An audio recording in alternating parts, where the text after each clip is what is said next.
Elon Musk ও তার transgender কন্যা Vivian জেনা উইলসনের সম্পর্ক দীর্ঘদিন ধরেই ভালো নয়।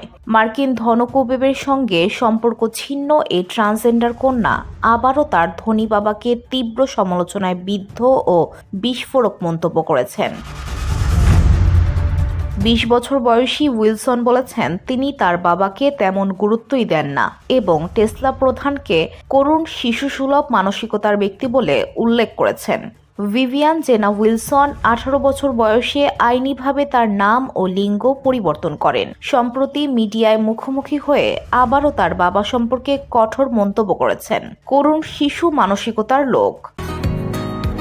বসুন্ধরা, উত্তরা, বনশ্রী, কুড়িল ও বাড্ডা সহ রাজধানীর বিভিন্ন স্থানে অভিজাত ও অত্যাধুনিক মানের ফ্ল্যাট কেনার এক নির্ভরযোগ্য প্রতিষ্ঠান প্লেজেন্ট প্রপার্টিজ লিমিটেড। তাই আপনার স্বপ্নের আবাসনের জন্য আজই যোগাযোগ করুন। Pleasant properties limited, where destiny matches eventually।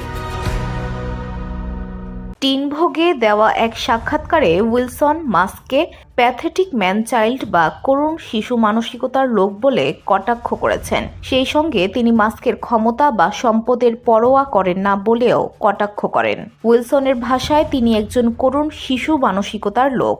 আমি কেন তাকে ভয় পাব? ওহ, তার তো অনেক ক্ষমতা। না না না, আমি তার একটুও পরোয়া করি না। আমি কেন এই ব্যক্তিকে ভয় পাব? আমি কেন তার ভয়ে কাঁপব? কারণ তিনি ধনী? আরে হ্যাঁ, আমি তো বুট পরেই কাঁপছি। এদিকে ইলন মাস্ক ও ভিভিয়ানের মধ্যে দীর্ঘদিন ধরে কোনো কথা হয়নি। মাস্ক এই বিচ্ছেদকে ওক মাইন্ড ভাইরাস সচেতনতা আন্দোলনের প্রভাব বলে দোষারোপ করেছেন। তিনি বলেন, আমি প্রতারিত হয়েছি, আমি আমার ছেলেকে হারিয়েছি। তারা এটাকে ডেড নেমিং, পুরনো নাম ব্যবহার বলে, কারণ এতে বোঝায় যে তোমার ছেলে মৃত। মাস্ক এই সময় মূলত এই ইঙ্গিত করেন যে তার সন্তানের লিঙ্গ পরিবর্তনের ফলেই তাকে তিনি হারিয়েছেন। মাস্ক আরও জানান তিনি এই ওক মাইন্ড ভাইরাস ধ্বংস করার শপথ নিয়েছেন এবং এই লক্ষ্যে তিনি কিছুটা অগ্রগতিও হয়েছে। ভিভিয়ান জানান তিনি ইলন মাস্ককে সম্পূর্ণভাবে ত্যাগ করেছেন। তিনি বলেন, আমি আর তার সঙ্গে থাকি না এবং কোনোভাবেই তার সঙ্গে সম্পর্ক রাখতে চাই না। VOD Bangla news desk.